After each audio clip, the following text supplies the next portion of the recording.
Voilà, chers frères et sœurs, bienvenue. J'invite les personnes qui sont dans l'hall à bien vouloir nous rejoindre pour commencer le culte ce dimanche matin. Bienvenue à tous dans la maison du Seigneur en ce dimanche de célébration. Aujourd'hui est un jour de joie pour toute notre communauté. Nous avons la grâce et le privilège de vivre un moment important. Ce moment important, c'est Natacha qui va partager son témoignage et passer par les eaux du baptême. C'est toujours un moment précieux pour chacun de nous, un acte d'obéissance et de foi pour Natacha qui témoigne publiquement ce que Dieu a déjà fait et fera dans son cœur. La Bible nous rappelle, voici le jour que l'Éternel a fait, qu'il soit pour nous un sujet d'allégresse et de joie. Nous voulons entrer pleinement dans cette joie, dans la reconnaissance et dans l'unité du corps du Christ. Que chacun donc se sente accueilli, que chacun puisse déposer ce qu'il porte et que ce temps de culte soit pour nous tous une occasion de rencontrer le Seigneur d'une manière renouvelée. Bienvenue à vous qui êtes présents dans cette salle, bienvenue aussi aux internautes qui nous rejoignent via le site internet. Avant d'aller plus loin dans ce culte, je vous invite maintenant à entrer dans un temps de louange avec notre groupe de louanges. Nous voulons ouvrir nos cœurs devant Dieu et lui exprimer toute notre reconnaissance et notre joie. Je vous propose de chanter 2 chants. Le premier s'intitule « Ouvrez les portes », un chant qui nous appelle à accueillir la présence du Roi de gloire au milieu de nous. Et nous enchaînerons par la suite avec un autre chant qui s'intitule « Hosanna » du groupe Exo pour élever le nom de Jésus et proclamer qu'il est digne de toute notre adoration. Je vous propose que l'on se mette debout pour chanter ce premier chant pour ce culte spécial baptême.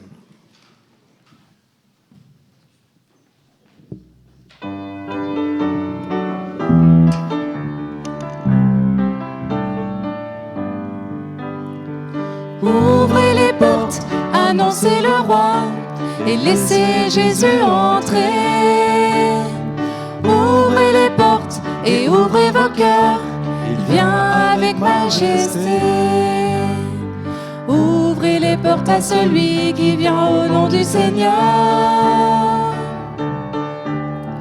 Ouvrez les portes à celui qui est le Dieu vainqueur.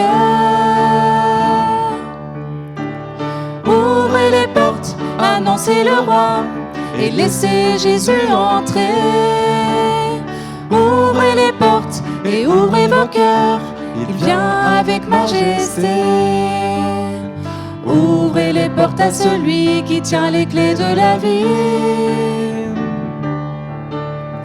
Ouvrez les portes et les pauvres seront affranchis.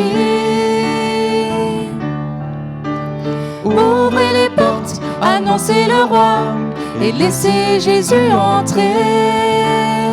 Ouvrez les portes et ouvrez vos cœurs, il vient avec majesté. Ouvrez les portes à celui qui est le consolateur. Ouvrez les portes à celui qui veut sonder vos cœurs. Ouvrez les portes, annoncez le roi et laissez Jésus entrer. Ouvrez les portes et ouvrez vos cœurs, il vient avec majesté. Ouvrez les portes au Seigneur et dressez-y vos bannières. Aplanissez vos sentiers, enlevez les pierres. Ouvrez les portes, annoncez le roi et laissez Jésus entrer. Ouvrez les portes et ouvrez vos cœurs, il vient avec majesté.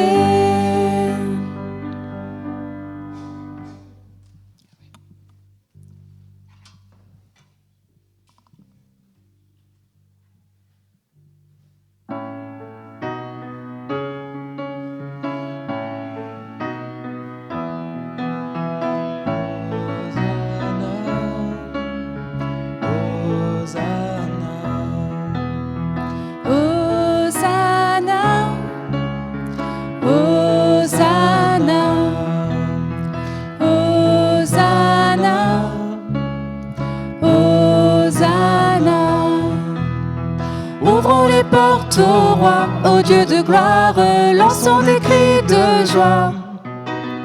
Laissons jaillir un chant de victoire. Hosanna, Hosanna, Hosanna. Ouvrons les portes au roi, au Dieu de gloire, lançons des cris de joie. Laissons jaillir un chant de victoire, Hosanna, Hosanna, Hosanna. Marchons ensemble, l'ennemi tremble, Dieu est avec nous. Chassons les ténèbres, ouvrons les portes au roi, au Dieu de gloire, lançons des cris de joie. Laissons jaillir un chant de victoire, Hosanna, Hosanna, Hosanna. Ouvrons les portes au roi, au Dieu de gloire, lançons des cris de joie.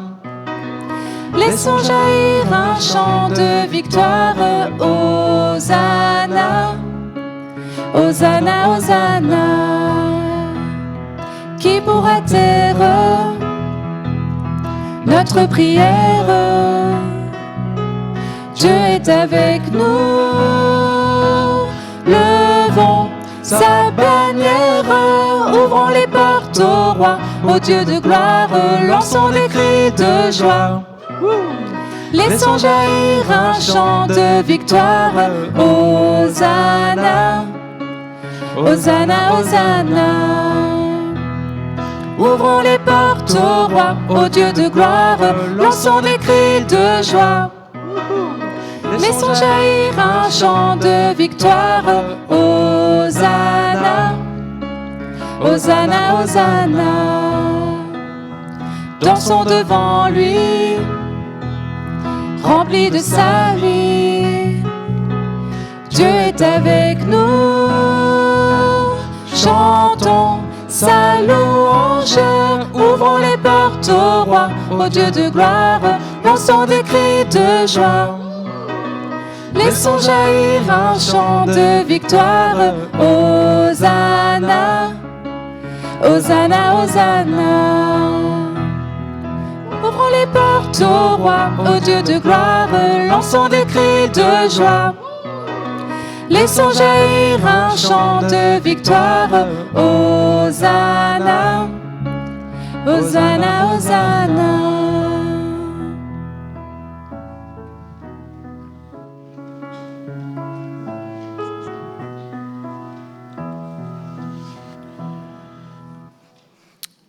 Merci au groupe de louanges. Juste avant de poursuivre, on a retrouvé un smartphone dans les toilettes. Donc un smartphone avec une coque, avec des fleurs, si ça appartient à quelqu'un, bien entendu. Ah ben.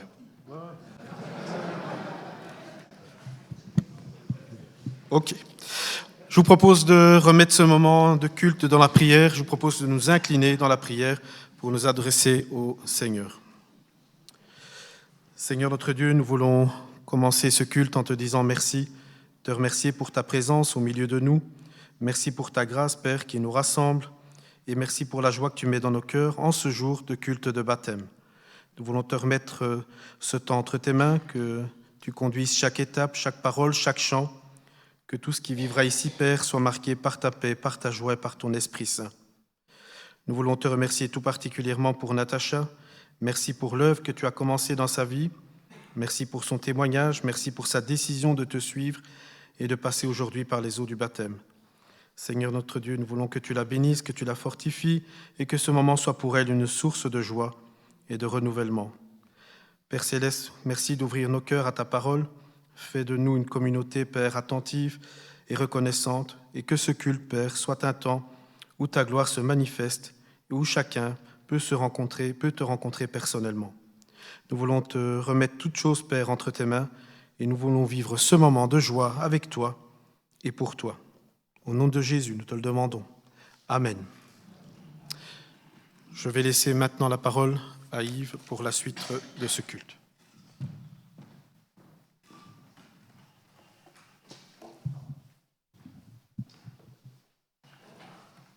Frères et sœurs, bonjour. Est-ce que vous m'entendez bien? Le micro est bien réglé. Super. Alors ce matin, nous avons la joie d'accompagner Natacha qui va passer par les eaux du baptême. Natacha qui est en belle robe blanche. Alors c'est pas la mariée, c'est pour plus tard, Dieu voulant. Alors à cette occasion, nous voulons bien évidemment souhaiter la bienvenue à sa famille, à ses proches, à ses amis qui sont venus l'entourer pour cette occasion. Je souhaite la bienvenue aussi au pasteur Philippe Hubinon. Je l'ai vu essayer de se faufiler discrètement dans le balcon, donc je voudrais lui souhaiter la bienvenue. On est vraiment honoré par ta présence, Philippe. Tu connais les lieux, tu connais la communauté, ici tu as la maison. Bienvenue. Alors aujourd'hui, c'est un jour qui est vraiment important pour Natacha. Ce n'est pas tous les jours qu'on prend son baptême et c'est aussi notre privilège de partager sa joie. Nous voulons aussi, par notre présence, lui témoigner notre affection et également l'honorer. Soyez bienvenus, bienvenue à chacun. Alors, avant de donner la parole à Natacha, puisque c'est un peu la protagoniste aussi de ce culte de baptême, nous aimerions très courtement expliquer ce qu'est le baptême. Je pense que ce sera un rappel profitable à tous les chrétiens ici présents. Je suppose que la plupart d'entre nous, bien avant Natacha, nous sommes passés aussi par les eaux du baptême. À chaque baptême, nous nous rappelons aussi de ce moment où nous avons fait profession de foi devant l'Église, devant le Seigneur, devant le peuple de Dieu. Et donc, c'est important pour nous aussi d'avoir un rappel, le rappel de ce que ça représente. Et en même temps, ça permettra à ceux et celles qui ne sont pas habitués de nos églises, de nos assemblées protestantes évangéliques, de comprendre ce qui se passe, le sens de ce rite, afin de ne pas se sentir hors du coup en quelque sorte. Alors permettez-moi de donner très courtement quelques mots. Alors le baptême est un rite que nous les chrétiens célébrons depuis 2000 ans, vous imaginez 20 siècles. Ce sont des générations de chrétiens qui se succèdent l'une après l'autre et nous administrons le baptême à chaque nouvelle génération de chrétiens, à chaque personne qui confesse publiquement sa foi en Jésus-Christ. Alors ce rite, ce n'est pas nous qui l'avons inventé, ce n'est pas qu'un jour des chrétiens se sont dit « on ferait bien ça, ça fait joli dans nos églises ». La Bible nous montre la source du baptême et elle nous dit que c'est Jésus-Christ qui l'a institué, c'est le Christ lui-même. Dans la Bible, à la fin de l'évangile de Matthieu, Jésus dira ceci à ses disciples, aux premiers chrétiens j'oserais dire, il leur dira « allez donc, faites de toutes les nations des disciples, baptisez-les ». C'est un ordre, baptisez-les au nom du Père, du Fils et du Saint-Esprit, et enseignez-leur à mettre en pratique tout ce que je vous ai prescrit. Et moi, dit Jésus, je suis avec vous tous les jours jusqu'à la fin du monde. Le Christ nous invite à le suivre comme ses disciples, à entrer dans cette école de vie, d'apprendre à vivre avec lui, avec Dieu. Et dans le cadre de cet apprentissage, dans le cadre de ce cheminement, il y a le baptême. Et c'est ce que nous voulons aussi célébrer aujourd'hui. En tant que chrétien, quand on parle du baptême, nous parlons aussi d'un sacrement. Ça, c'est un vieux mot qu'on entend parfois encore dans nos églises, et parfois on n'est pas toujours au clair sur ce qu'est un sacrement. Alors nous parlons de sacrement au sens où derrière ce rite, derrière le geste que nous posons, nous exprimons un mystère invisible qui est la communion avec le Seigneur Jésus-Christ. Pour nous aider à comprendre cela, je vois qu'il y a pas mal de couples dans la salle. Ceux qui sont mariés, vous avez probablement une alliance. Vous voyez cet objet. C'est juste un bijou, une alliance. C'est juste un objet.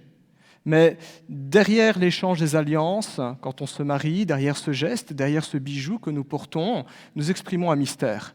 Et ce mystère, c'est l'union entre un homme et une femme.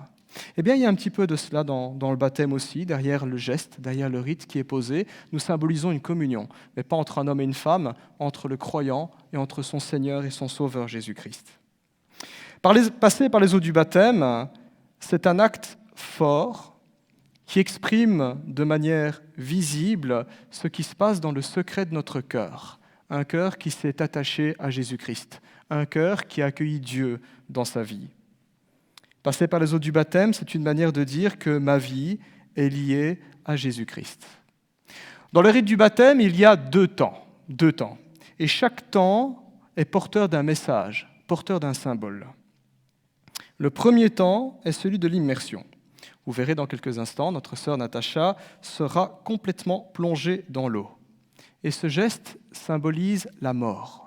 Quand on plonge un chrétien dans l'eau, ça nous rappelle que le Christ est mort à la croix pour nos péchés. Le Christ est en quelque sorte couché dans la mort. Quand un chrétien plonge ainsi dans l'eau pendant son baptême, il proclame par la foi qu'il est mort au péché, qu'il laisse à Christ tous ses péchés, qu'il renonce à une vie de péché. Il meurt à ça, en quelque sorte. Le deuxième temps est celui de l'immersion, heureusement, en général ce sera assez court, rassure-toi, on ne te laissera pas longtemps dans l'eau. Pendant ce deuxième temps, Natacha ressortira complètement de l'eau dans laquelle elle a été plongée, et c'est un geste qui symbolise la vie, la renaissance, le fait de se lever, de se mettre en marche, de se mettre en mouvement. C'est un geste qui rappelle que Jésus-Christ aussi est ressuscité. Comme dit la Bible, il s'est relevé d'entre les morts. Sortir de l'eau signifie ainsi que par la foi, je laisse la mort et le péché derrière moi pour suivre Jésus-Christ éternellement.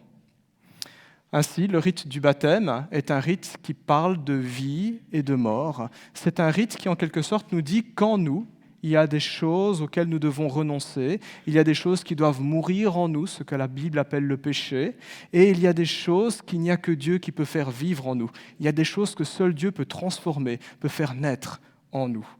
Un petit peu comme une graine, quand on plante un arbre, et je sais de quoi je parle puisque mon nom de famille c'est Duchesne, vous imaginez.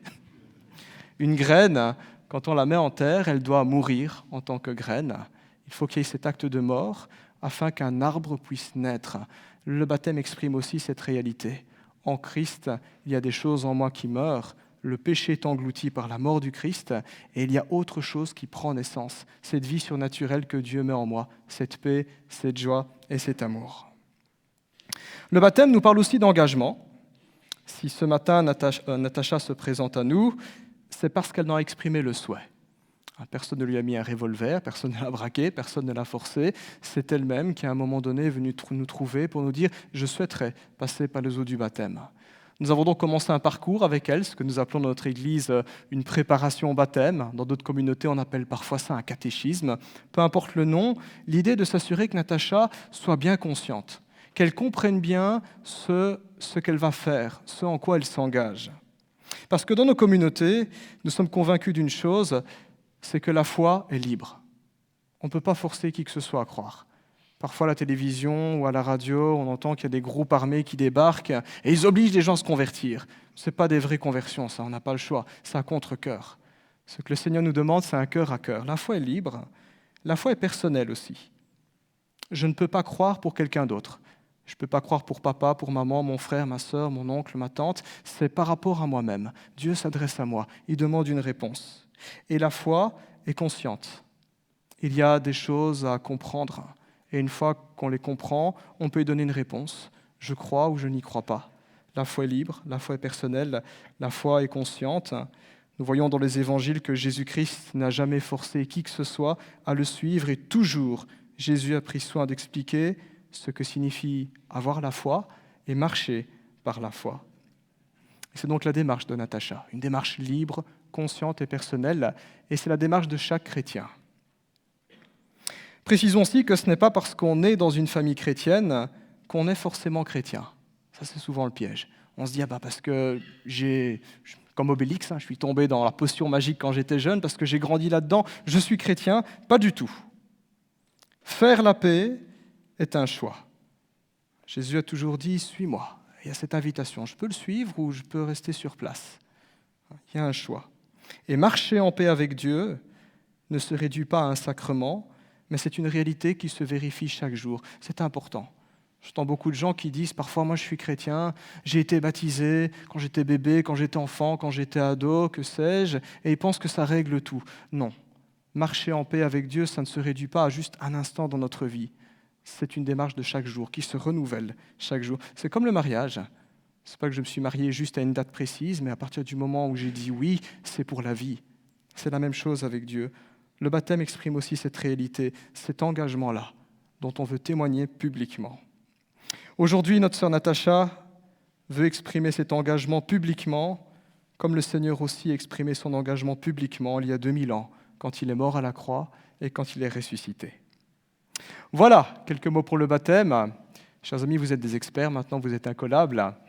Alors avant de donner la parole à Natacha, je vous invite à entonner un chant. C'est un chant que Natacha a choisi, un de ses chants préférés, et ce chant s'intitule « Je loue ton nom éternel ». C'est la démarche pour nous les chrétiens. Quand Dieu fait quelque chose dans notre vie, nous voulons y répondre. On y répond comment ? En priant, en parlant à Dieu et en chantant aussi. « Je loue ton nom éternel ». Je vous invite à vous lever pour entonner ce chant.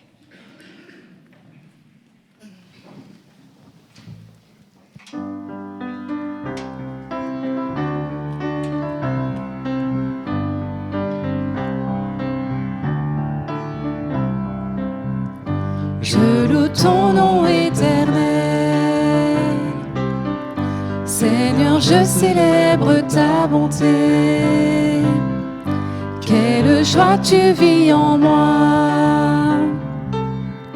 Quelle joie tu viens pour nous sauver.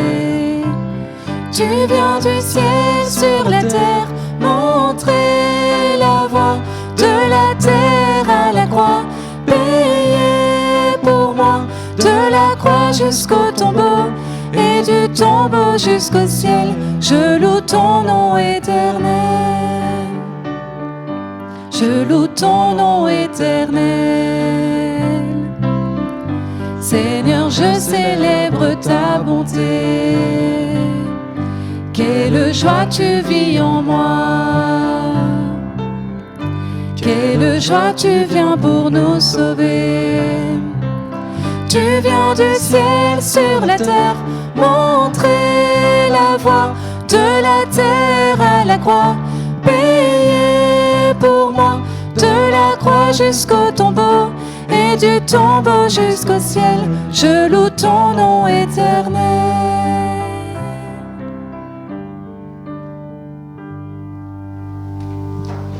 Je vous invite à prendre place et je vais laisser la place à Natacha. Je vais t'emprunter le micro. Merci. Voilà.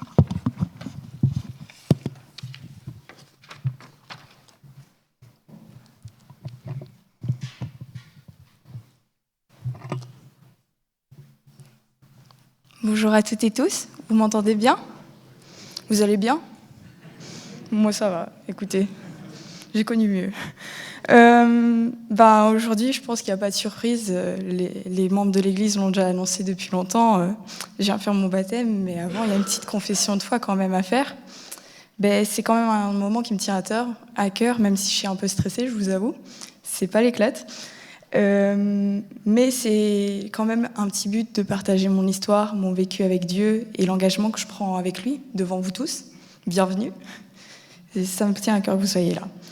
Depuis mon enfance, on m'a parlé de Dieu.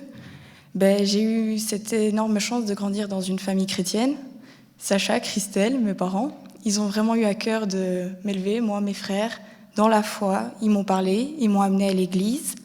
Donc j'ai vraiment eu un grand encadrement dans tout ce qui était la connaissance de Dieu. J'ai eu les moniteurs qui m'ont accompagné chaque dimanche à l'école, qui m'ont expliqué Dieu et toute l'histoire de Jésus.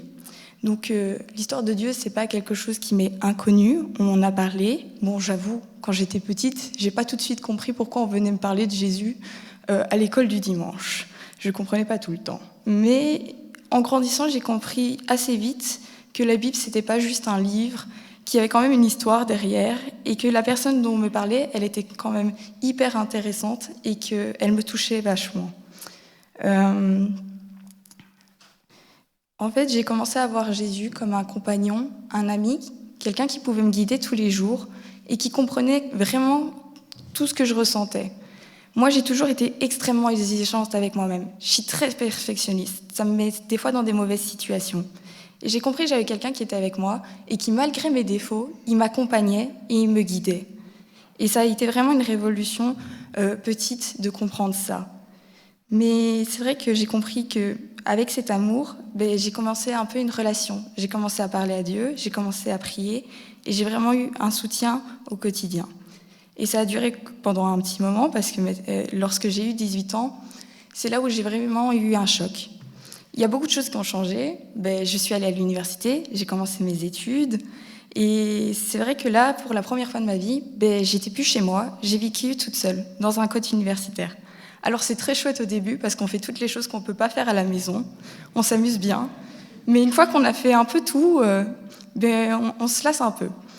Et c'est là qu'on se remet un peu en question et on se dit, je commence une nouvelle vie, j'existe par moi-même pour la première fois de ma vie et je dois faire des choix. Alors c'est des choix d'études, c'est des choix de relations, mais c'est aussi des choix. La question qui vient, c'est qu'est-ce que je fais de ma relation avec Dieu? Où est-ce que je vais? Qui est-ce que je suis? Comment je veux vivre ma vie? Et si je suis aujourd'hui ici à 20 ans, c'est parce que j'ai décidé, moi, que je voulais vivre une vie dans la foi et vivre les préceptes de la foi. 20 ans, je suis désolée, je viens de donner un petit coup de vue à certains qui me connaissaient, mais c'est pas grave. Mais donc j'ai vraiment décidé, je me suis dit, moi je veux vivre une vie dans la foi, je veux vivre le chemin que Dieu il a tracé pour moi, et la confiance que j'ai, je veux la mettre en lui, comme lui il a eu confiance en moi. Donc il m'a guidée tout au long de ma vie, et j'ai envie maintenant d'être avec lui et de le suivre. Donc aujourd'hui j'ai décidé de prendre mon baptême dans cette église, et devant vous, et d'accepter pleinement ma foi. Merci pour votre écoute.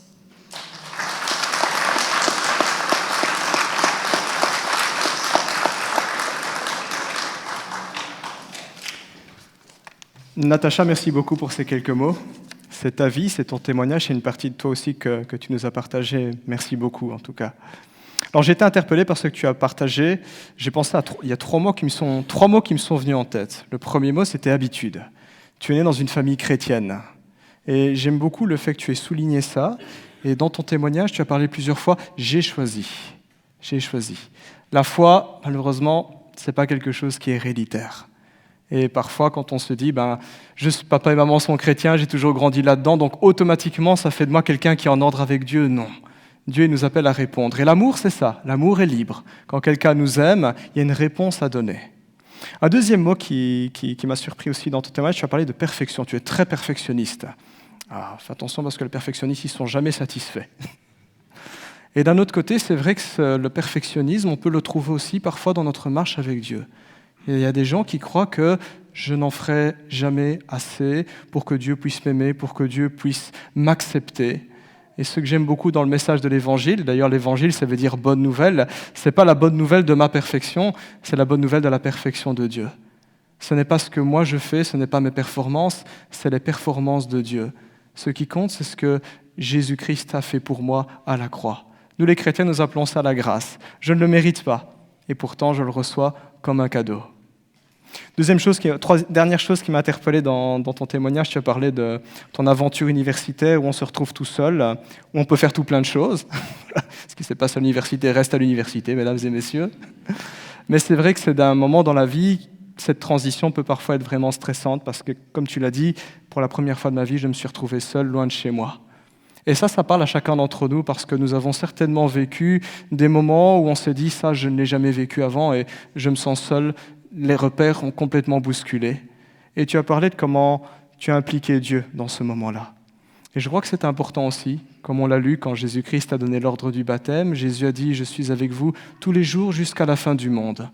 Peu importe ce qu'on peut vivre, peu importe ce qu'on peut traverser, et plus particulièrement quand il y a des moments dans la vie, des moments de transition où on a l'impression que tous nos repères s'effondrent. Pour toi, c'était les études. Tu verras, plus tard, il y aura d'autres transitions. Le mariage, devenir parent, premier travail, ou ce genre de choses. Parfois des événements heureux, des événements plus compliqués. Mais de se dire, mais Dieu est toujours là. Dieu il est toujours là. C'est souvent nous qui ne le voyons pas, mais il est là et il est fidèle. Merci beaucoup pour ce que tu nous as partagé. Merci pour les encouragements. Je crois qu'on peut encore l'applaudir.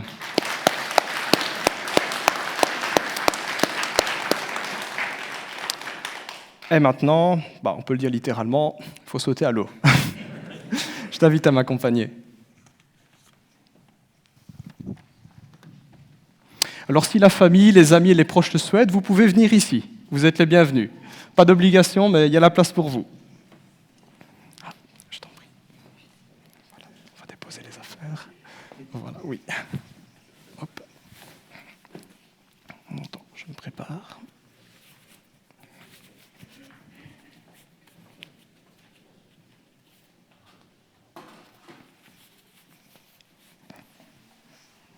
Voilà.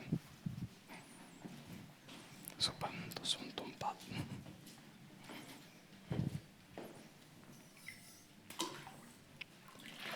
C'est pas trop froid. Voilà.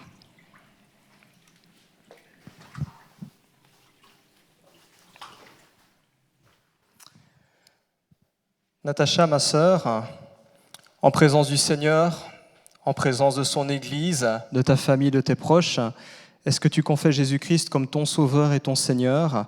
Est-ce que tu renonces au péché et t'engages à suivre Jésus tous les jours de ta vie ? Oui. Baptise ainsi au nom du Père, du Fils et du Saint-Esprit. Félicitations. Ça va ?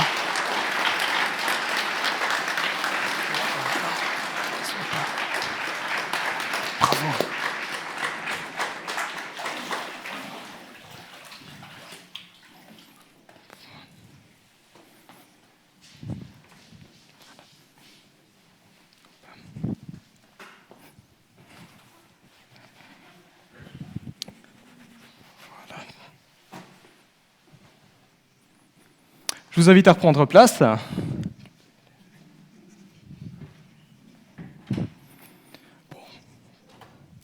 Merci beaucoup, Edith.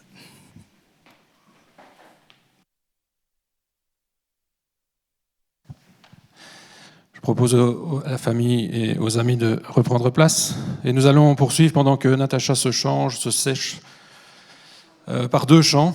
Je propose que nous puissions nous mettre debout pour chanter tous ensemble au Seigneur les 2 chants qui suivent. Il s'agit de « Je suis dans la joie », le premier chant, et le deuxième chant s'intitule « Hosanna ». Je vais laisser place au groupe de louanges.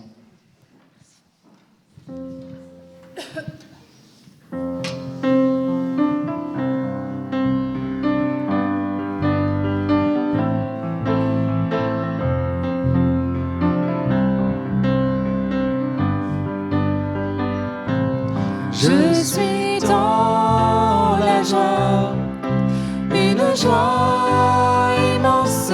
Je suis dans l'allégresse, car mon Dieu m'a libéré. Je suis dans la joie, une joie immense. Je suis dans l'allégresse, car mon Dieu m'a libéré. Je chanterai de tout cœur les merveilles de Jésus mon Seigneur. Il m'a ôté des ténèbres, il m'a délivré de tout péché. Je suis dans la joie, une joie immense. Je suis dans l'allégresse, car mon Dieu m'a libéré. Je suis dans la joie, une joie immense. Je suis dans l'allégresse, car mon Dieu m'a libéré. Car mon Dieu est fidèle, il ne m'abandonne jamais.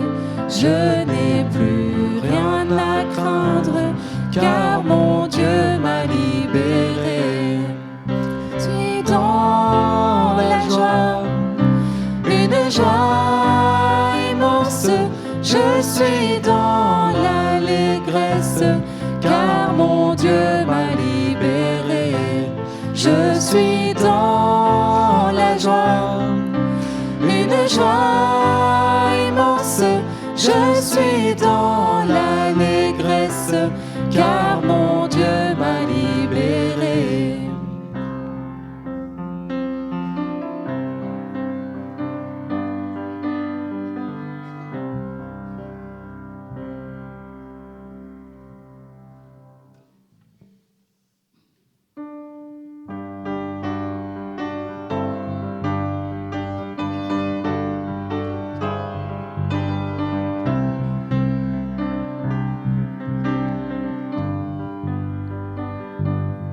Un chant s'élève, les yeux se tournent vers toi, se tournent vers toi. L'espoir renaît, les cœurs soupirent après toi, oui après toi. En te voyant, nous retrouvons la force de vie. Quand nous sommes en ta présence, nos craintes fuient, elles s'enfuient. Hosanna, Hosanna, tu es le roi, le sauveur, à toi la gloire et l'honneur. Hosanna, Hosanna, nous t'accueillons parmi nous, sois le bienvenu, ô Jésus. Entends le son des cœurs qui reviennent à toi, reviennent à toi. Dans ton royaume,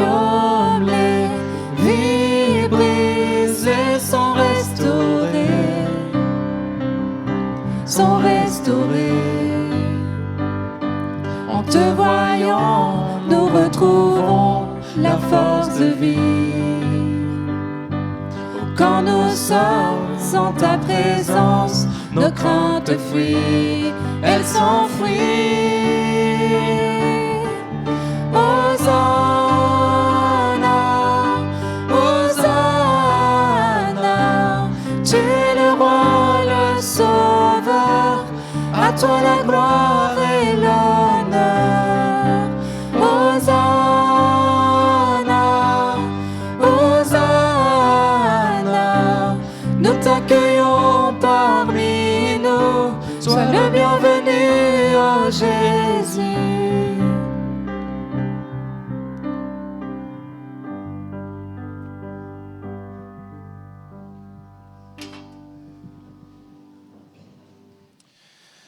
Alors je vous propose de rester debout, parce que vous voyez comme moi que Natacha n'a pas eu le temps suffisant pour se changer. Donc je propose encore de chanter un troisième chant. Je vais laisser le groupe de louanges peut-être reprendre un chant qu'on avait fait au début. Ça va pour vous ?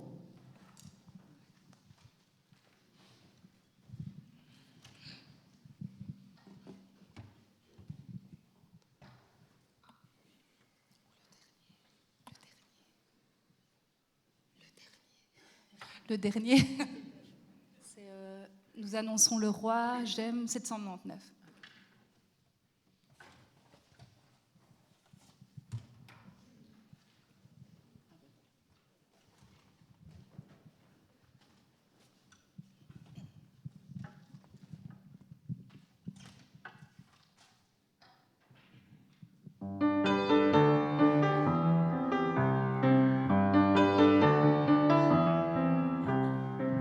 De nos montagnes et nos vallées, de nos campagnes et nos cités, un peuple nombreux s'assemble pour louer Dieu et proclamer ensemble le clair qu'il fait de nous sa demeure pour être sel et lumière. Dieu nous appelle à servir sur la terre. Nous annonçons le roi, alléluia, nous proclamons son nom sur ce pays. Nous célébrons sa gloire, nous chantons sa victoire, et nous vivons les dons de son esprit. Nous annonçons le roi, alléluia, nous proclamons son nom sur ce pays. Nous célébrons sa gloire, nous chantons sa victoire, nous élevons le nom de Jésus-Christ. Le roi s'assemble son armée, l'ennemi tremble sous ses pieds. La victoire est assurée si nous marchons unis à ses côtés. Oh, la foi est notre bouclier et sa parole notre épée. Ses armes nous sont données pour tenir ferme et pour tout surmonter. Nous annonçons le roi, alléluia, nous proclamons son nom sur ce pays. Nous célébrons sa gloire, nous chantons sa victoire, et nous vivons les dons de son esprit. Nous annonçons le roi, alléluia, nous proclamons son nom sur ce pays. Nous célébrons sa gloire, nous chantons sa victoire, nous élevons le nom de Jésus-Christ.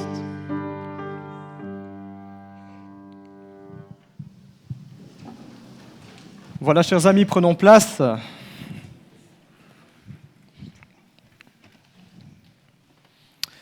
Alors, nous avons pour habitude dans nos assemblées d'ouvrir la Bible. Nous croyons que la Bible est la parole de Dieu. Elle est le message que Dieu adresse à l'humanité. Un petit peu comme on pourrait recevoir une lettre dans une boîte aux lettres ou un mail sur ordinateur. Si on veut savoir ce que Dieu veut nous dire aujourd'hui, ici et maintenant, il suffit d'ouvrir la Bible, à portée de main. C'est comme ça que génération après génération, le message que Dieu a adressé aux hommes se transmet. Alors j'ai à cœur, ce matin, de donner quelques mots pour exhorter plus particulièrement Natacha à l'occasion de son baptême, et puis nous exhorter, nous encourager les uns les autres. Alors je vous invite à me rejoindre dans la Bible. J'ai choisi juste un verset qui se trouve dans la deuxième épître à Timothée, de Timothée chapitre 1, verset 6. Je vous donne juste quelques instants pour trouver le passage de Timothée, chapitre 1, verset 6. Alors, le Seigneur m'a mis à cœur ce verset, plus spécifiquement pour Natacha et pour chacun d'entre nous aussi. Alors Timothée est un personnage vraiment intéressant dans la Bible. C'est un jeune homme, c'est quelqu'un qui en est encore, c'est plus un adolescent, peut-être vingtaine, trentaine, quelque chose comme ça. S'il avait vécu à notre époque, peut-être qu'il serait à l'université en train d'étudier l'architecture ou autre. Et c'est un jeune homme qui en était arrivé dans sa vie à faire face au premier défi de la vie chrétienne. Et dans cette lettre, l'apôtre Paul était en quelque sorte son mentor. Un vieillard, quelqu'un qui était très expérimenté dans la vie et très expérimenté dans la marche avec Dieu. Et il va écrire cette lettre pour l'encourager, pour l'exhorter. Alors, on ne va pas lire toute cette épître ce matin, mais juste un verset, juste une exhortation. De Timothée 1,6, nous lisons ceci. « C'est pourquoi je te le rappelle, ranime la flamme du don de Dieu que tu as reçu lorsque j'ai posé mes mains sur toi. » Ranime la flamme du don de Dieu. Jusque-là, lecture. C'est Paul qui écrit ces quelques mots à son jeune ami, son jeune protégé, son frère dans la foi Timothée, parce qu'il était arrivé à une période de sa vie où il avait besoin d'être encouragé, où des défis importants se dressaient devant lui. Dans le contexte, Timothée était un jeune pasteur, sacré défi, diriger une église, conduire une église, la nourrir, la protéger. Et dans ce cadre-là, dans les quelques encouragements que Paul lui donne, il lui rappelle ce jour où il était confié à la grâce de Dieu.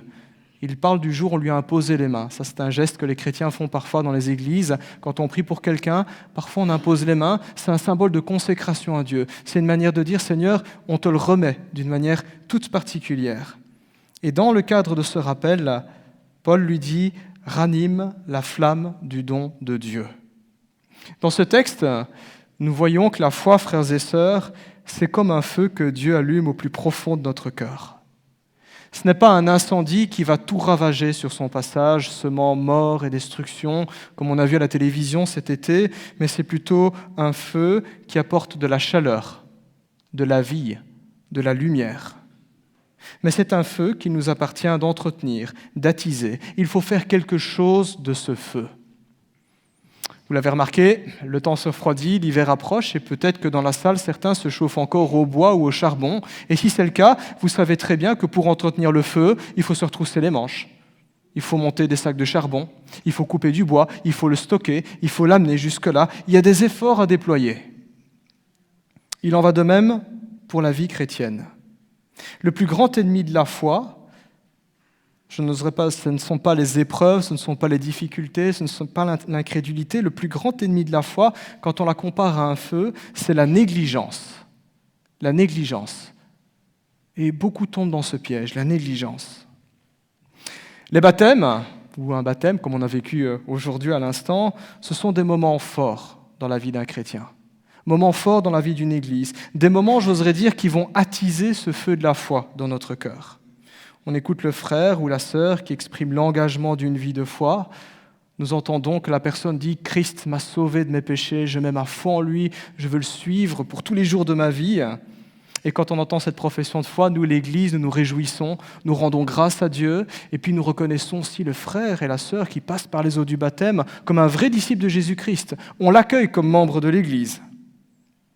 L'heure est aux réjouissances, et puis quand l'euphorie de la journée est passée, la réalité est qu'il faut retourner à nos foyers, à nos occupations, à nos cours, à notre travail, à nos hobbies, à nos distractions et à nos soucis. Et c'est là que le combat de la foi a réellement lieu. Le temps fort dans la vie chrétienne, là où tout va se jouer, c'est dans la vie ordinaire. C'est dans la vie de chaque jour, parce que c'est là où je suis en tant qu'étudiant, en tant qu'employé, en tant que patron, en tant que mari, en tant que citoyen, simplement, dans la vie ordinaire, que ma vocation chrétienne est appelée à prendre forme, à être disciple de Jésus-Christ, refléter le Christ là où je suis, penser comme lui, aimer comme lui, parler comme lui, agir comme lui. C'est ça être chrétien. Constamment se dire, mais qu'est-ce que Christ veut me montrer dans cette situation ? Ou comment Jésus aurait-il agi à ma place ? Moi qui suis chrétien, moi qui me dis chrétien, moi qui suis son disciple. C'est là, dans la vie ordinaire, bien souvent à l'abri des regards, là où seul Dieu voit, comme Jésus dira dans le Sermon sur la montagne, et ton Père qui voit dans le lieu secret, c'est bien souvent là, à l'abri des regards, que la foi mûrit et s'épanouit. mais c'est là aussi qu'elle va être éprouvée. C'est là où va être révélée sa véritable nature, sa solidité. La vie chrétienne ne se réduit pas à quelques éclats comme le seraient des feux d'artifice dans le ciel. Les feux d'artifice du 21 juillet, de Noël ou du Nouvel An, c'est très joli, mais ça ne dure que quelques secondes, un feu d'artifice. Vous le voyez monter au ciel, ça pète, c'est joli, tout le monde dit « waouh », et la seconde suivante, il n'y a plus rien, c'est l'obscurité. La foi ne se réduit pas à quelques éclats comme le seraient des feux d'artifice. Ce n'est pas juste le temps d'un baptême, le temps d'un culte, le temps d'une convention. Mais c'est une lueur, la foi, une lueur qui, telle la lumière d'un phare dans la nuit, brille constamment. Elle est utile, elle est chaleureuse, elle apporte la vie, elle guide, elle inspire, elle transforme, elle sauve. Ou pour le dire autrement, s'il y a des sportifs dans la salle, la foi ne se réduit pas à un sprint de courte durée, mais c'est le marathon de toute une vie. Et cela, frères et sœurs, nous devons en être conscients. Parce qu'une foi qui est inconstante n'est pas la foi qui sauve, elle n'est pas la foi chrétienne. Et beaucoup, malheureusement, hélas, se méprennent sur ce point. Beaucoup pensent que la foi s'arrête juste à un instant T dans ma vie. J'ai eu la foi à ce moment-là, donc c'est bon, je suis en règle avec Dieu. Ce n'est pas ce que la Bible montre. Ranime la flamme du don de Dieu, entretiens ce feu. Un feu éteint ne sert à rien, il n'éclaire pas, il ne réchauffe pas, il ne permet pas la vie. Combien n'y en a-t-il pas qui, après leur baptême, après une belle profession de foi, s'arrêtent en cours de route? J'ai discuté une fois avec le pasteur Philippe Hubinon. Il m'avait dit, j'ai baptisé autant de personnes. Je ne sais plus combien de centaines de baptêmes tu m'avais dit, mais il y en avait quelques-uns. Et puis tu avais posé la question, où sont-elles passées? Ça, c'est le drame dans nos églises. Quand on regarde simplement les années précédentes, nous avons fait quelques cultes de baptême, et parfois la question se pose, où est passé tel frère? Où est passée telle sœur? On ne les voit plus dans nos assemblées parfois, ou du moins occasionnellement, à Pâques, à Noël, très rarement, juste en retrait. Et petit à petit, les choses de Dieu occupent de moins en moins d'importance, au point qu'à la fin, leur vie ne diffère en rien d'avec celle de ceux qui ne connaissent pas Jésus. Et on se pose la question, à quoi ça aura servi de passer par les eaux du baptême? À quoi ça aura servi de dire « j'aime Jésus, je veux le suivre » si quelques années plus tard, je ne suis plus là, je ne le sers plus? Peut-être avons-nous déjà connu de tels moments dans notre marche chrétienne, ou peut-être que ce matin, certains ici présents connaissent un coup de mou spirituel. Je crois, j'aime Jésus bien sûr, mais j'ai perdu de la vitesse. Je ne pratique plus ou je ne pratique moins qu'avant. Comme une flamme qui aurait perdu de sa vigueur, comme un amour qui se serait refroidi. Et la Bible parle de ce danger. Et voilà pourquoi ce vieux sage qui était l'apôtre Paul dira au jeune Timothée « Ravive la flamme du don de Dieu que tu as reçu. Ne te repose pas sur tes acquis. Ne crois pas que je peux laisser les choses tourner comme ça va aller tout seul. Ce n'est pas automatique. Ravive la flamme du don de Dieu. » Et mes amis, la meilleure chose que nous puissions faire pour entretenir la flamme dans notre cœur, pour la raviver si elle a perdu de son ardeur, c'est le souvenir. C'est de nous souvenir. J'aime beaucoup dans la Bible quand Jésus parle à son Église. Il décrit l'Église, il décrit les chrétiens comme son épouse. La flamme, l'amour. Et Jésus, à la fin de la Bible, dans le livre de l'Apocalypse, il dira à plusieurs reprises « Souviens-toi, rappelle-toi ». D'ailleurs, dans cette merveilleuse épître dont nous avons lu juste un verset, un petit peu plus loin, Paul dira aussi à Timothée « Souviens-toi de Jésus », 2 Timothée chapitre 2, verset 8. Souviens-toi. Le souvenir aide à raviver la flamme.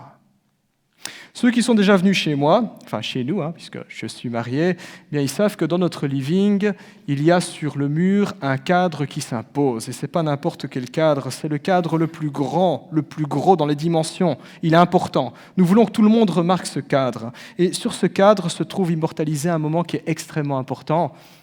C'est notre mariage. Sur cette photo, on voit un beau jeune homme fringant de 24 ans. D'ailleurs, ça m'inquiète. Plus je regarde ce cadre avec les années qui défilent, plus je me dis je ressemble de moins en moins à ce jeune homme. Donc, heureusement, le Seigneur me fait grâce, j'ai encore mes cheveux. On y voit mon épouse en robe de mariée, tous les deux souriants. Et ce cadre est un souvenir. C'est le souvenir de nos engagements, le souvenir de l'amour ainsi exprimé, le souvenir du jour où nous nous sommes dit oui devant le Seigneur, devant les hommes. Ça nous rappelle également cette union, simplement, de laquelle sont nés nos enfants aussi. Et c'est cette union qui donne du sens à ce que nous vivons chaque jour et qui sert en quelque sorte aussi de ligne directrice. Quand nous faisons un restaurant en amoureux, c'est ça qui donne du sens. Quand nous devons payer les factures, quand nous devons faire le ménage ou quand nous célébrons un anniversaire, cette union est là et ce cadre nous rappelle qu'il s'est passé quelque chose et ça se renouvelle jour après jour. Le souvenir, le fait de ne pas perdre de vue l'essentiel, la raison, le but, voilà ce qui va entretenir le feu sacré que le Christ a mis dans nos cœurs. Alors bien évidemment, nous pourrions parler de l'importance de lire la Bible, nous pourrions parler de l'importance de prier, parler à Dieu, ça c'est une chose merveilleuse. On peut tout dire à Dieu, avec ses mots. Il n'y a pas de formule magique, mais tel qu'on est, ça ne va pas, je peux le dire à Dieu. Nous aurions pu parler de l'importance de participer à la vie de l'Église, de veiller à son témoignage, à sa sanctification, des dons spirituels, du caractère chrétien. Et ce sont bien évidemment toutes des disciplines chrétiennes qui sont essentielles. Ce sont les bûches qui vont alimenter le feu. C'est ce qu'on appelle les moyens de grâce. Mais là, ce matin où je désire attirer l'attention, ce sont les motivations. Pourquoi je vais lire ma Bible? Pourquoi je vais prier? Pourquoi je vais aller à l'église? Pourquoi je fais attention à telle ou telle chose? Quelles sont mes motivations? Motivations sous-jacentes derrière chacune de ces actions. Et ce qui va donner du sens quand on est chrétien, ce qui va donner de la forme et du contenu, c'est d'abord l'amour de Dieu déversé dans notre cœur. L'amour de Dieu. Si nous suivons Jésus-Christ, c'est parce qu'il s'est révélé à nous. La Bible est une histoire d'amour. Qu'est-ce qu'on fait quand on est amoureux? On court après l'autre. Moi, j'ai couru après ma femme. Messieurs, vous avez probablement fait pareil. Enfin, la vérité, c'est elle qui a commencé à me courir après. Voilà. Je n'étais pas très courageux. Et après, je me suis dit, c'est bon, je peux faire l'autre bout du chemin, en quelque sorte. La Bible est une histoire d'amour. Si nous connaissons le Seigneur Jésus, c'est parce qu'il nous a couru après. C'est lui qui est venu sur terre. On va le célébrer dans quelques semaines à Noël.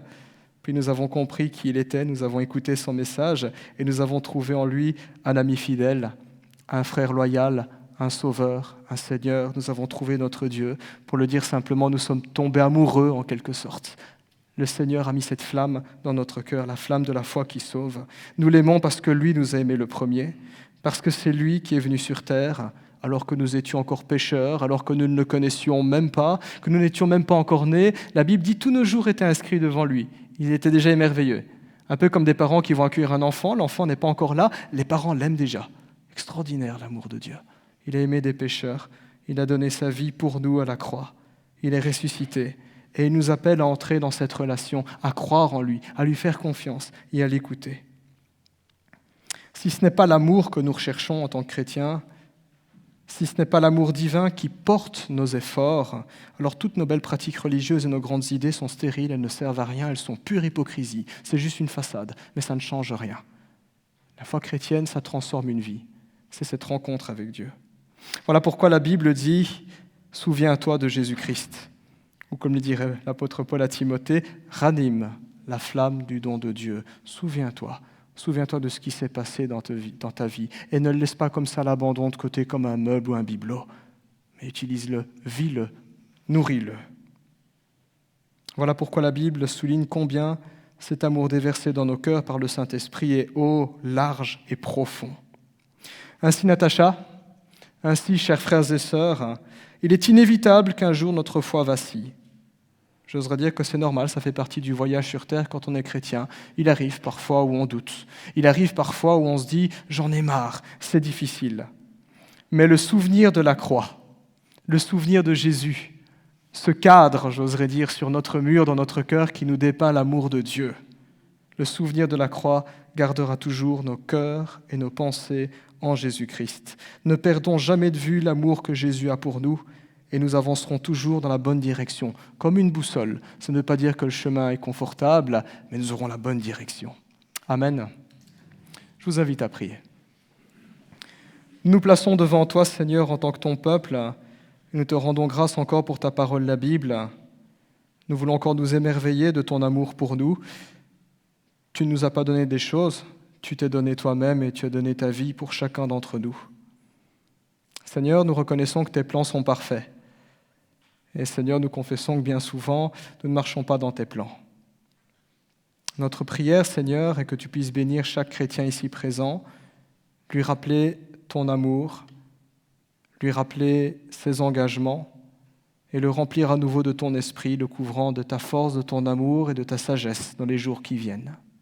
Notre prière, Seigneur, est aussi pour toutes ceux et celles qui, dans cette salle, ne te connaîtraient pas encore. Seigneur, nous te demandons que tu puisses toucher leur cœur. C'est toi qui allumes la flamme dans notre cœur. Nous te demandons aussi de les bénir. Tu connais peut-être les déceptions, les objections ou la dureté du cœur, mais nous croyons que tu peux adoucir, Seigneur, parce que toi, tu as les mots. Nous souhaitons du bien à tous ceux qui ne te connaissent pas, en te demandant aussi de les bénir et de te révéler à elles. Nous prions pour notre sœur Natacha, que tu la fortifies, Seigneur Dieu, dans ce chemin qu'elle a commencé, que tu la bénisses et que chaque jour tu lui donnes encore de goûter combien tu es ce Dieu qui est fidèle et bon, au nom de Jésus. Amen. Alors, frères et sœurs, je vous invite à entonner un autre chant que Natacha a choisi, et ce chant s'intitule « Evenu Shalom ». Je vous inviterai à vous lever.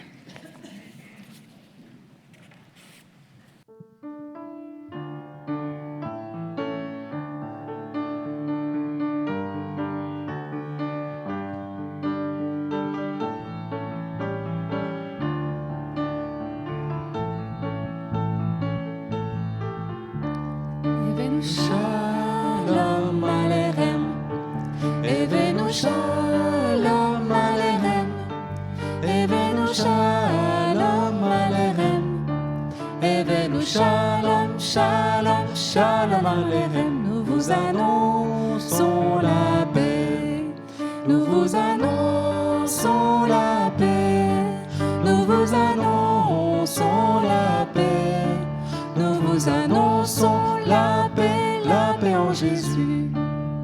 Nous vous annonçons la joie, nous vous annonçons la joie, nous vous annonçons la joie, nous vous annonçons la joie en Jésus. Nous vous annonçons l'amour, nous vous annonçons l'amour, nous vous annonçons l'amour, nous vous annonçons l'amour, l'amour en Jésus.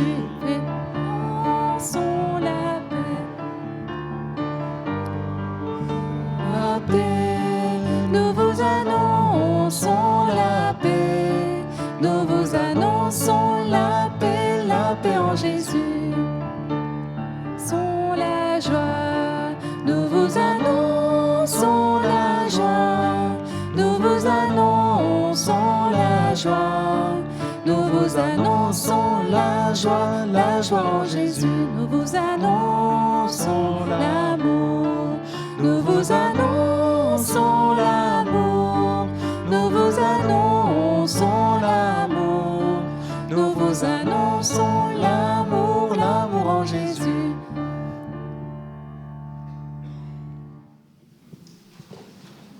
Prenons place. Nous avons une autre coutume dans notre Église, c'est la remise des certificats de baptême. Je vais inviter l'équipe pastorale à bien vouloir me rejoindre, ainsi que Natacha.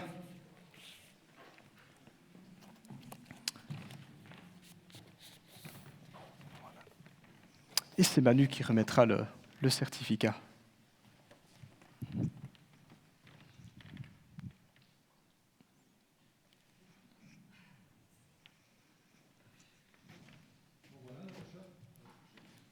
Je l'ai coupé malheureusement. Mais comme Yves le disait, on a coutume, une habitude dans l'Église de remettre un certificat de baptême. Alors ce n'est pas un certificat qui te sera demandé au ciel, loin de là, mais c'est pour toi avoir un souvenir de la date de ton baptême ici dans notre Église.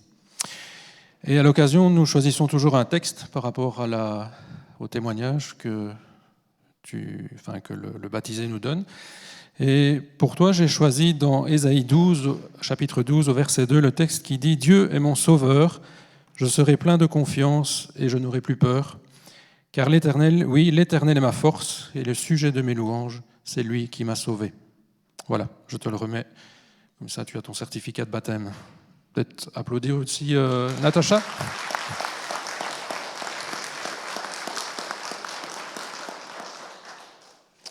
Puis voilà, je pense qu'on va passer à la prière.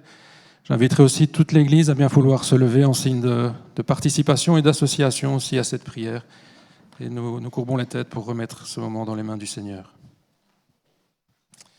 Seigneur Jésus, je te remercie pour ce dimanche matin, la joie que tu nous donnes ce matin d'être réunis pour célébrer le baptême de Natacha, cette jeune sœur, Seigneur, qui t'a ouvert son cœur, qui a répondu à ton appel d'amour, Seigneur. Tu as conduit ses jours, ses pas, sa vie jusque maintenant, l'éducation chrétienne qu'elle a reçue de ses parents, la connaissance de Jésus-Christ, et puis l'appel que tu lui as fait, et la réponse qu'elle t'a donnée aussi. Elle a dit oui à Jésus. Et ce matin, elle en a témoigné devant nous, et elle est passée par les eaux du baptême. Seigneur, nous voulons te la remettre devant toi, te prier pour elle, te demander que tu la bénisses, que tu la conduises jour après jour, que tu sois à ses côtés. Seigneur, tu seras toujours avec elle, Seigneur, tu l'as promis, comme avec chacun de nous. Seigneur, permets qu'elle puisse te suivre ton exemple, suivre ton appel, et te rester fidèle aussi. Que tu puisses l'aider dans les jours qui viennent, les semaines qui viennent, Seigneur, que tu puisses lui accorder ton aide, la force, le courage nécessaire de pouvoir continuer ta route avec toi et te suivre jusqu'au bout. Seigneur, nous te remettons aussi ces moments pour l'Église. Seigneur, que nous puissions aussi pour elle être un exemple de foi, de courage et peut-être d'encouragement aussi à certains moments. Nous te prions pour elle ce matin et te la remettons pleinement dans ton nom. Nous te prions au nom de Jésus. Amen. Amen.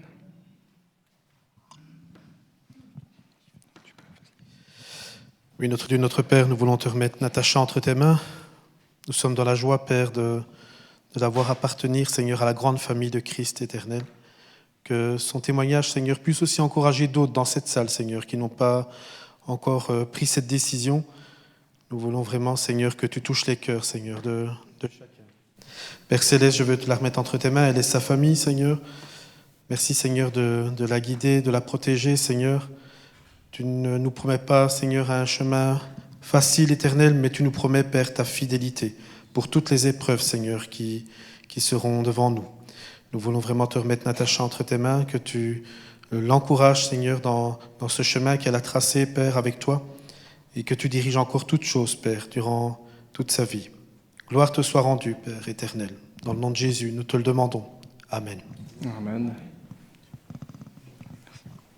Notre Dieu, nous voulons encore nous replacer devant toi. C'est un jour de joie, un jour de fête, Seigneur, et cette joie nous vient de toi. Merci pour l'engagement de notre sœur. Quand nous voyons ces moments, Seigneur, nous considérons toute la vie, le passé, le présent, le futur. Merci, Seigneur, pour tout ce que tu as déjà fait dans la vie de Natacha. Merci pour ses parents que tu as mis sur sa route, qui te craignent, qui te connaissent, pour les moniteurs, les monitrices, tous ces actes providentiels au travers desquels tu t'es révélé à elle. Merci pour cette semence que tu as mis dans son cœur et qui a porté du fruit en temps voulu. Merci pour ce jour d'aujourd'hui. C'est toi qui dis dans ta parole que si on te reconnaît publiquement devant les hommes, toi aussi, Seigneur, tu nous reconnaîtras devant ton Père. Nous croyons que là-haut, il y a de la joie au ciel aussi, Seigneur, et nous te bénissons pour ces moments. Nous savons que Natacha est encore jeune et il y a encore de nombreuses années devant elle. Seigneur, nous ne connaissons pas le futur, mais toi, tu connais nos lendemains. Et c'est toi qui as dit dans ta parole, je suis avec vous tous les jours jusqu'à la fin du monde. Seigneur, nous savons que tu entoureras notre sœur de ta présence. Te demandons de la bénir, de lui donner force, amour et sagesse, que dans chacune de ses entreprises, elle compte sur toi et elle recherche ta volonté, que tu lui donnes de continuer à expérimenter, Seigneur Dieu, ta présence, ta fidélité, ta puissance et ta bonté. Qu'elle soit un outil dont tu te serves, Seigneur Dieu, pour édifier l'Église, édifier ses frères et sœurs en Christ, et être en bénédiction, Seigneur Dieu, pour tous ceux qui croiseront son chemin. Fortifie-la et bénis-la. Au nom de Jésus, nous te prions. Amen.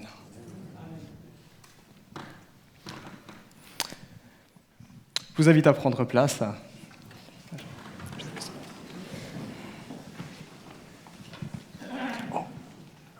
J'ai oublié un petit détail, excuse-moi Natacha, je vais devoir te rappeler. Nous avons oublié le cadeau. Voilà. Je vais laisser Maëva te le remettre. Petit geste de la part de l'Église en tout cas. Alors il y a à l'intérieur des livres, j'espère que tu aimes bien lire. À mon avis, tu vas beaucoup lire à l'UNIF. Et en tant que chrétien, on lit la Bible aussi et beaucoup d'ouvrages édifiants. Donc on t'a laissé 2 livres de la part de l'Église qui ont été choisis par l'équipe de la librairie. Nous espérons qu'ils te seront bénédiction en tout cas et qui te plairont. Que le Seigneur te bénisse. Je pense qu'on peut l'applaudir. Je t'en prie.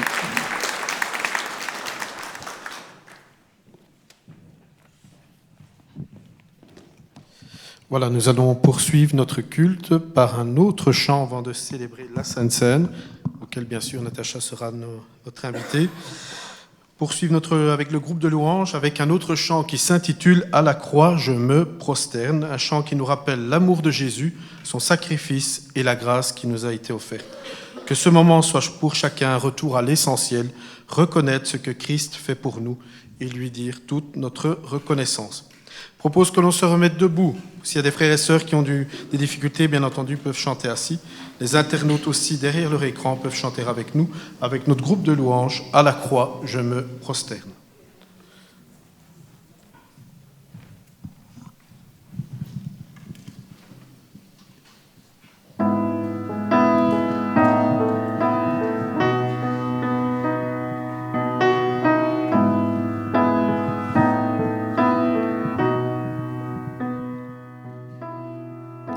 Seigneur, tu me cherches, tu me connais, et si je t'oubliais, je sais que tu m'aimes, ta sainte présence, elle m'environne à chaque moment. Je sais que tu m'aimes, je sais que tu m'aimes. À la croix je me prosterne, où ton sang coula pour moi. Aucun amour n'est plus grand. Tu as gagné sur la mort, ta gloire remplit les lieux très hauts. Rien ne peut nous séparer. Tu marches devant moi, tu gardes mes pas, ta main me soutient. Je sais que tu m'aimes, je sais que tu m'aimes. À la croix je me prosterne, où ton sang coula pour moi. Aucun amour n'est plus grand. Tu as gagné sur la mort, ta gloire remplit les lieux très hauts. Rien ne peut nous séparer. Déchire le voile, tu traces un chemin, car tu as tout accompli. Tu déchires le voile, tu traces un chemin, car tu as tout accompli. Si tout s'effondrait devant mes yeux, tu resterais là. Je sais que tu m'aimes, je sais que tu m'aimes.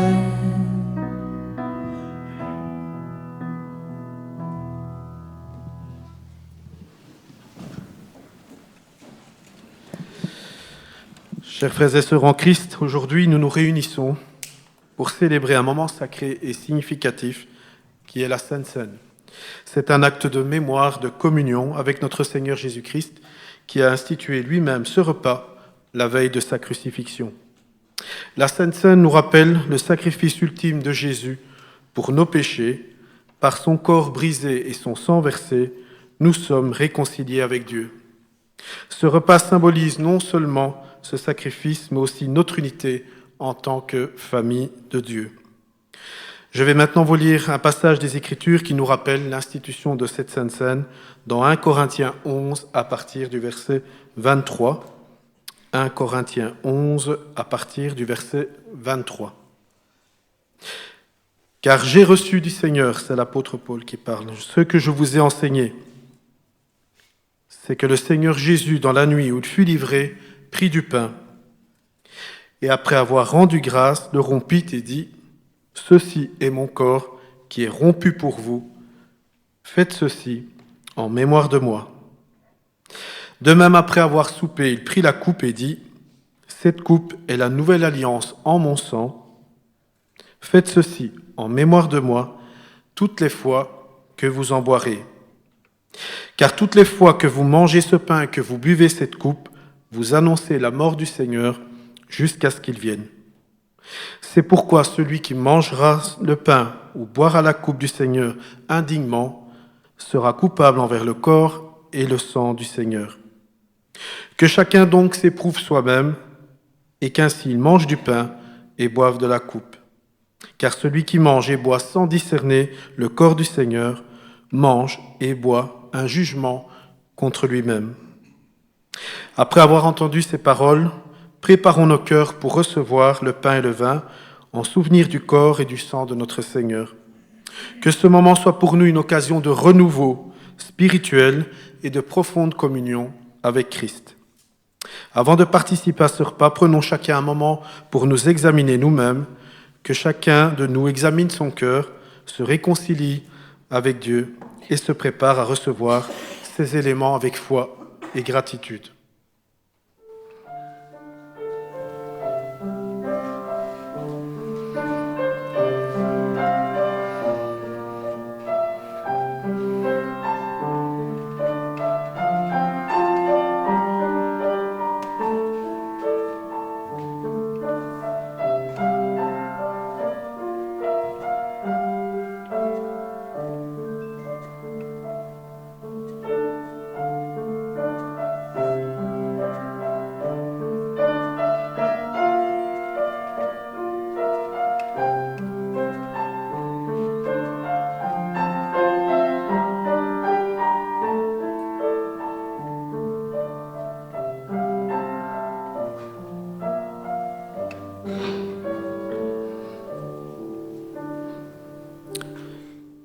Oui, notre Dieu, notre Père, en prenant ce pain et ce vin, nous voulons nous rappeler que c'est ton Fils Jésus qui est monté sur la croix de Golgotha pour nous sauver du salaire du péché, Père, qui est la mort.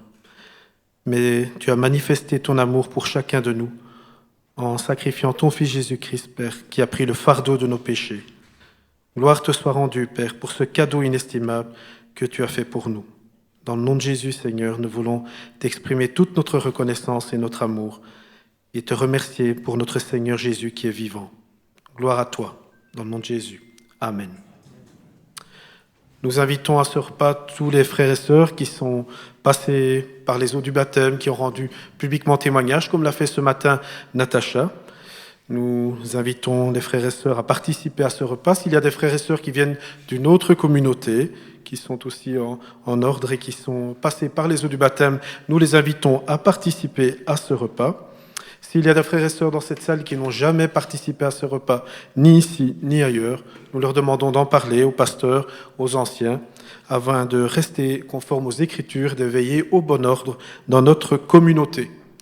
Les frères et sœurs qui participent à ce repas veulent bien se lever en signe de participation. Je vais appeler Yves pour le service, Sacha, si tu veux bien nous rejoindre, André, Daniel, Léonidas. Je vais aussi appeler Marc à venir nous rejoindre pour le service de la Sainte Seine.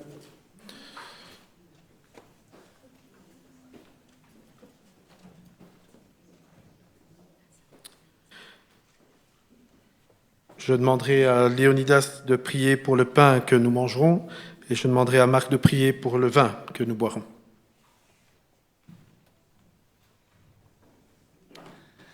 Notre Père, notre Dieu, nous te bénissons, nous te louons, Seigneur, nous te glorifions pour tous tes bienfaits. Merci, Seigneur, parce que c'est toi qui nous bénis. Merci pour ton amour pour nous. Merci pour Jésus-Christ qui a donné son corps à la croix de Calvaire pour que nos péchés soient lavés. Merci Père pour cet amour. Et ce matin, nous sommes dans la reconnaissance de cet amour infini dont il nous aime. Amen.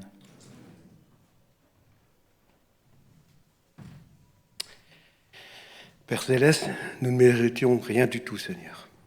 Mais dans ta grâce, Seigneur, tu nous as pardonné. Par ton Fils, Seigneur, qui est mort pour moi, pour nous. Il a donné son corps, mais il a son sang qui a coulé pour nous purifier, Seigneur, de toute mauvaise chose, de tout péché, Seigneur, et pour nous octroyer la vie éternelle. Nous tendons grâce, Seigneur, pour ce moment de sainte important, Seigneur, dans la vie d'un culte, Seigneur. Au nom de Jésus. Amen.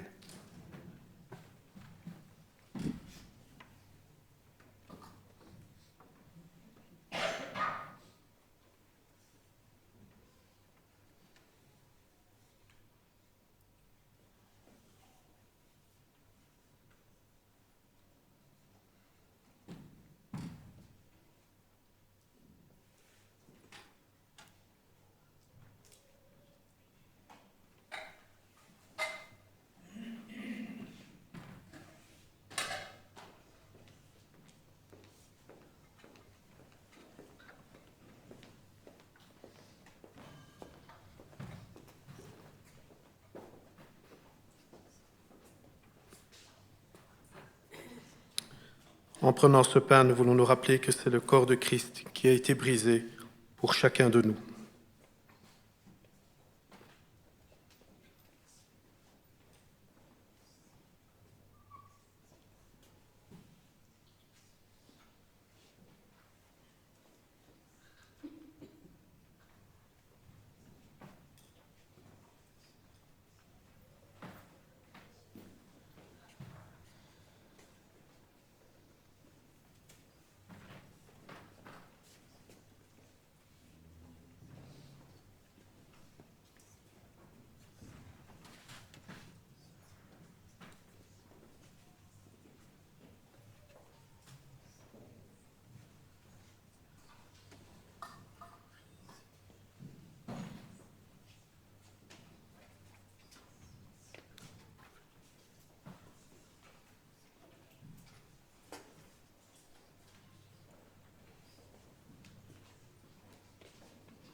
Oui Seigneur, merci parce que tu es un Dieu vivant et vrai. Oui Seigneur, merci pour le message de l'Évangile qui est notre nourriture spirituelle. Oui Seigneur, par cette Sainte Seine, tu nous montres que le Dieu de l'univers a donné sa vie pour nous donner une espérance qu'est la vie éternelle. Gloire, force et puissance à ton nom, Seigneur Jésus. Amen.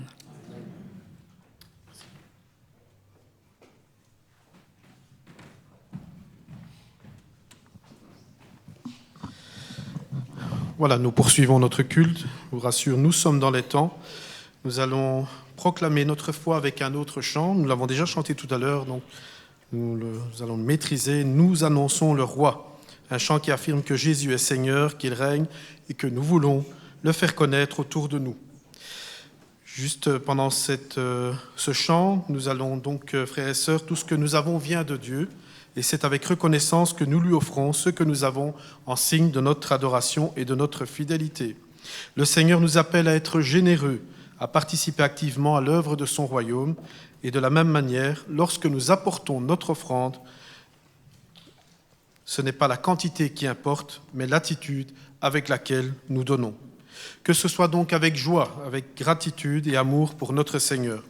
Alors en chantant, que notre offrande soit aussi une expression de notre cœur tourné vers Dieu, en toute simplicité et sincérité. Il est écrit dans 2 Corinthiens 9 au verset 7 que chacun donne comme il a résolu en son cœur, sans tristesse ni contrainte, car Dieu aime ceux qui donnent avec joie. Je vous propose que l'on se mette debout et que nous louons le Seigneur aussi avec nos offrandes. Nous annonçons le roi.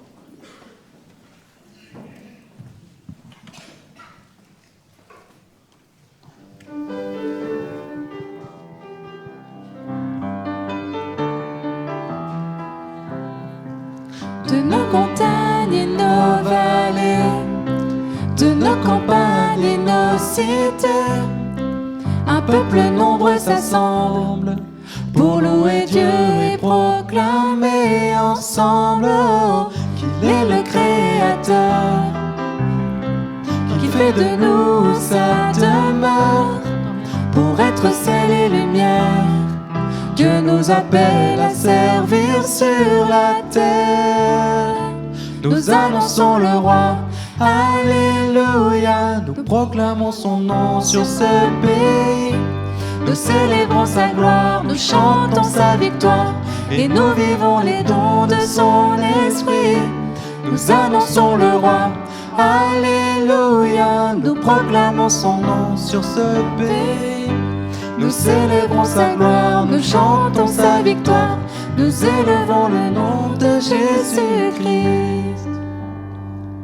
Le roi s'assemble son armée, l'ennemi tremble sous ses pieds, la victoire est assurée, si nous marchons unis à ses côtés. Oh, il va être notre bouclier. Et sa parole, notre épée, ses armes nous sont données pour tenir ferme et pour tout surmonter. Nous annonçons le roi, alléluia. Nous proclamons son nom sur ce pays. Nous célébrons sa gloire, nous chantons sa victoire et nous vivons les dons de son esprit. Nous annonçons le roi, alléluia. Nous proclamons son nom sur ce pays. Nous célébrons sa gloire, nous chantons sa victoire. Nous élevons le nom de Jésus-Christ.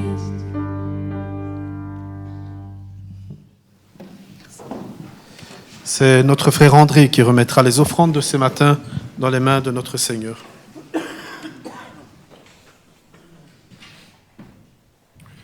Oui, Seigneur, notre Dieu, ce matin, nous voulons te louer et te bénir parce que tout ce que nous possédons nous vient de toi, Seigneur. Et cela, c'est encore un effet de ta grâce et de ton amour envers nous, Seigneur. Nous voulons te demander que tu nous donnes des cœurs généreux pour le partager avec d'autres. Et ce matin, nous t'apportons l'offrande, te demandons de la bénir, de la sanctifier, qu'elle puisse servir au bon fonctionnement de notre Église, à la propagation de l'Évangile au travers de notre pays, au travers du monde, si tu le permets, qu'elle puisse aussi soulager la misère au travers de l'œuvre missionnaire. Seigneur, nous t'apportons cette offrande et te demandons de la bénir. Au nom du Seigneur Jésus. Amen.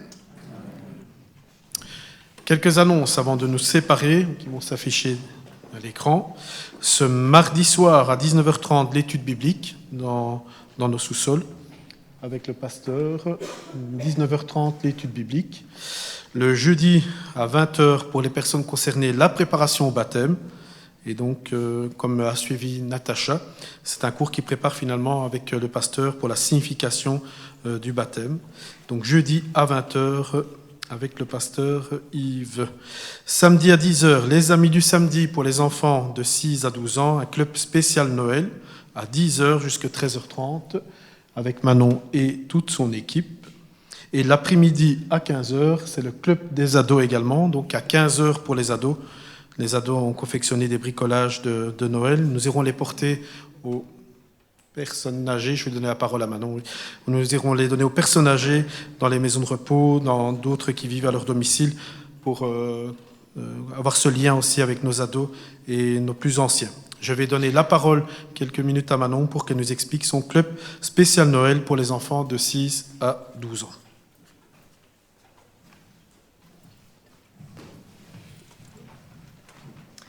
Bonjour, donc la semaine prochaine, comme nous l'a dit, il y aura le club des Amis du Samedi. Donc cette fois-ci, il y aura un repas. Donc si vous saviez inscrire vos enfants pour qu'on puisse mieux calculer pour les courses. Donc le club sera toujours à 10h, mais vous pouvez amener vos enfants dès 9h30 et ce sera jusqu'à 13h30. Il y aura un repas, un petit partage biblique, il y aura aussi des bricolages de Noël et un cache-cache spécial Noël.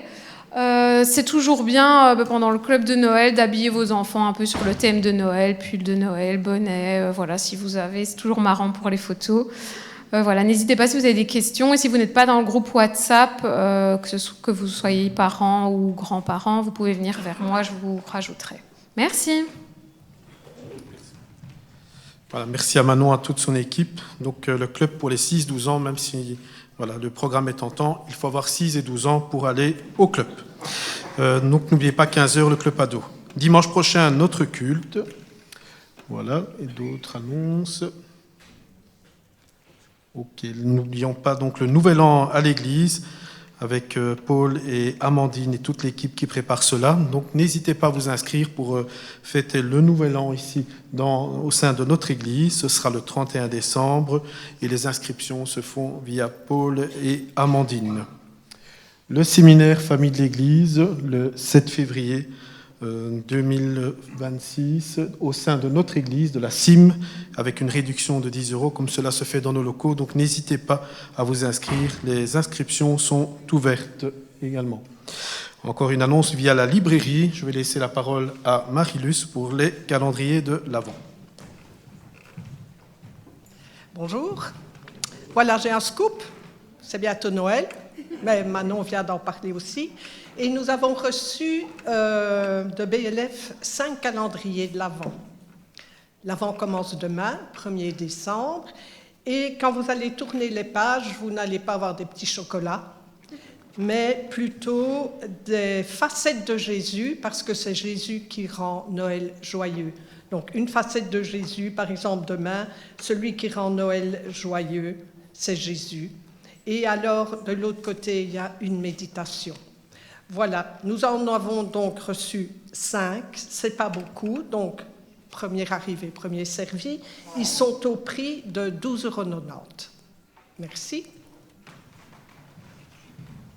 Merci Marie-Luce et à toute l'équipe de la librairie.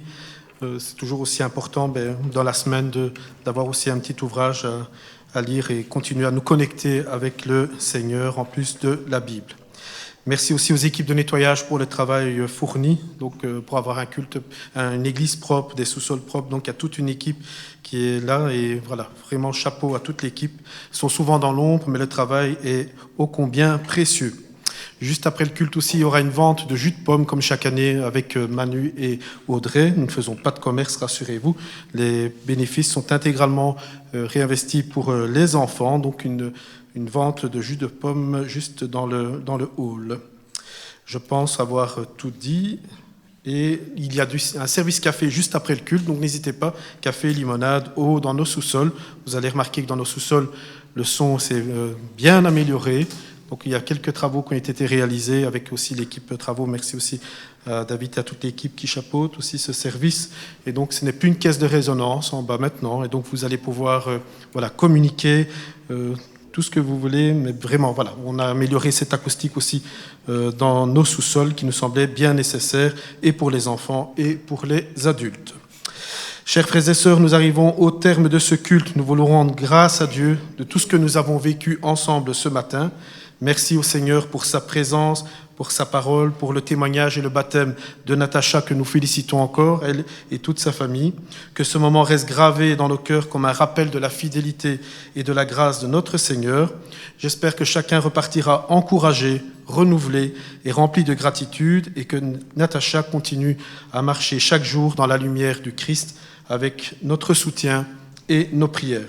Que la paix du Seigneur vous accompagne et que sa joie soit votre force. Merci au groupe de louanges, à la technique, la vidéo, les personnes de la garderie, le sous-sol, bien d'autres, beaucoup de personnes qui œuvrent chaque dimanche et en semaine pour que le culte soit possible. Rendez-vous pour ceux qui le souhaitent dans nos sous-sols pour partager un moment de fraternité autour d'une tasse de café aux limonades. Merci à tous, bon dimanche et à dimanche prochain, Dieu voulant.